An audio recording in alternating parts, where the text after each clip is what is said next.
హే వాళ్ళ husband omelette వేస్తున్నారు, but recipe మాత్రం నేనే చెప్పానండోయ్. ఫైనల్గా నేను వేసిన ఆమ్లెట్ కంటే మా ఆయన వేసిన ఆమ్లెటే బాగా వచ్చింది, ఎందుకో తెలియదు మరి. ఫ్లఫీగా ఆమ్లెట్ అయితే చాలా బాగా వచ్చింది. లాస్ట్లో చూడండి, లాస్ట్ వరకు మా ఆయన చాలా కష్టపడి వేస్తున్నారు. మా ఆయన కోసం సబ్స్క్రైబ్ చేయడం మర్చిపోకండి. ఆమ్లెట్ ప్యాన్లో వేసేసాము. ఇప్పుడు కొద్దిసేపు లిడ్ పెట్టేద్దాము.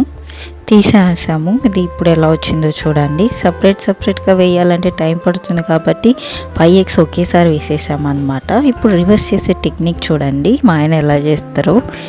సో టైం వేస్ట్ చేయకుండా ఇలా ఒక మంచి ప్రాసెస్ చేసుకోవచ్చు అనమాట. దాన్ని ఎంతమంది ఉంటే అంతమంది పీసెస్ చేసుకుని ఒకేసారి తినచ్చు. ఇప్పుడు ఇంకోసారి లిడ్ పెట్టేస్తారా అనమాట. సో చూద్దాం ఎలా వస్తుందో. సో లిడ్ ఓపెన్ చేస్తున్నా. ఓ మై గాడ్, ఎంత ఫ్లఫీగా వచ్చిందంటే చాలా బాగా వచ్చింది. నేను వేసిన ఆమ్లెట్ కంటే మా ఆయన వేసిన ఆమ్లెట్ చాలా ఫ్లఫీగా వచ్చింది. నేను వేసిన ఆమ్లెట్ నా ఛానల్లో ఉంది, ఒకసారి చెక్ చేయండి. ఎవరిది బాగా వచ్చిందో కింద కమెంట్ సెక్షన్లో చెప్పండి మర్చిపోకుండా.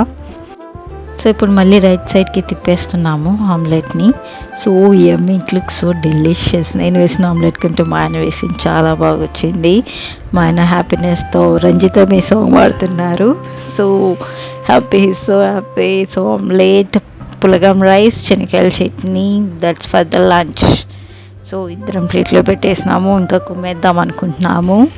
సో మా ఆయన స్టార్ట్ చేశారు, నేను ఇంకా వీడియో తీస్తున్నాను. So subscribe.